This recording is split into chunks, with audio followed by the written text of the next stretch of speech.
don't need a high-end designer or a lot of money to get a luxe look. Be your own interior designer. This is Affordable Interior Design, the podcast. Here's your host, Betsy Helmuth.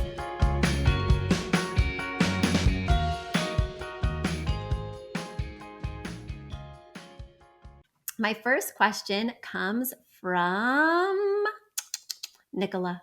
Nicola is writing from London, and she says, "Hi, Betsy. I hope you're well.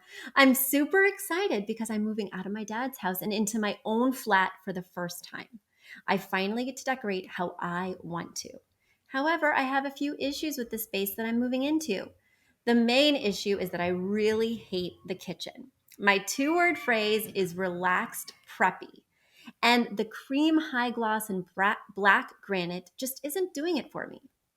I'll eventually redo the kitchen entirely, but it's in great condition, and the expense of moving means that I'm not going to be doing it anytime soon. My dream kitchen would be more of a shaker style with pale countertops. Any idea on how I can make my new kitchen feel more me?" All right, let's answer this first question, and then we'll get into your second question. So yes, you're right. This is a very austere kitchen. If you squint, it's pretty much all cream and white with the exception of the appliances. And there's like a specific backsplash just between a few of the appliances, or just behind, a few of the appliances. It's very sterile and it's very contemporary.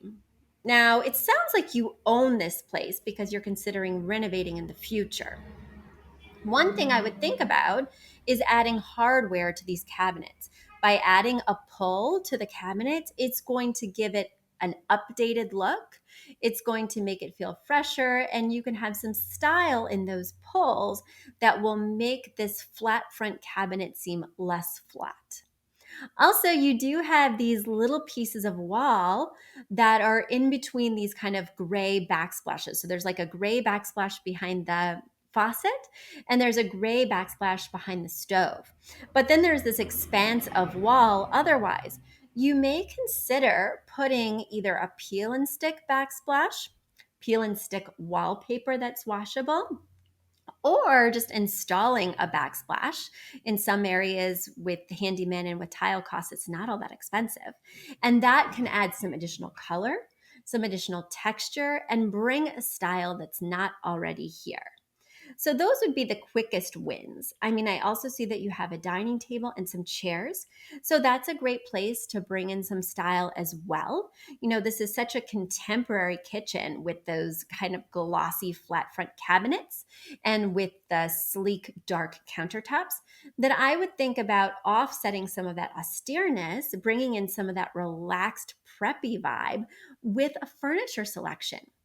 And I bet behind this furniture, behind this Eden dining table and chairs is some wall, right? And then you could bring in artwork. Also, I see 2 rugs, one in front of the sink and one in front of the stove. And I don't think I love that look personally. I'd rather you just have a rug under the Eden dining table and not have 2 small runner rugs. That's just my opinion. But these textiles, these rugs, are another amazing opportunity to bring color, pattern, texture, and to infuse some style into this otherwise blank canvas. So take your design paintbrush, don't use it for applying makeup. Instead, use it to apply some style to this space. A big thank you to Aton and the Embassy who wrote our theme song. A shout out to Catherine Heller who owns the podcast shop and is our editor extraordinaire.